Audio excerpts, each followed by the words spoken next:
ప్రతి అమ్మాయి లైఫ్ లో కూడా ఫాదర్ ఒక సూపర్ హీరో.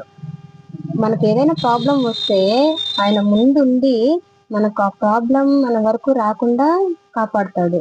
మనం ఏదైనా ఒక ఫీల్డ్ ఎంచుకొని ముందుకు వెళ్ళాలి అనుకుంటే, నేను నీ వెనకే ఉన్నాను, ముందుకెళ్ళు అని చెప్పి మనకి సపోర్ట్ ఇస్తాడు.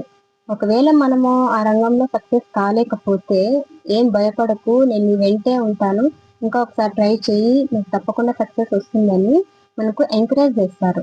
ఒకవేళ మనం సక్సెస్ అయితే ఆయనకే సక్సెస్ వచ్చినంతగా పొంగిపోతాడు. మనల్ని ఎంతో ప్రేమగా చూసుకుంటాడు, కేరింగ్ గా చూసుకుంటాడు, ప్రతి క్షణము మన గురించి ఆలోచిస్తారు. ఇదే సపోర్టు, ఇదే ప్రేమ, ఇదే కేరింగ్ ఒక ఆడపిల్లకి పెళ్ళైన తర్వాత తన హస్బెండ్ నుంచి దొరుకుతుందంటే మాత్రం నిజంగా అమ్మాయి మహారాణంతే. ఆ అమ్మాయి లైఫ్ లో వెనక్కి తిరిగి చూసుకోవాల్సిన అవసరమే లేదు. మహారాణి అంతే. దీనికి మీరేమంటారు? కామెంట్ చేయండి.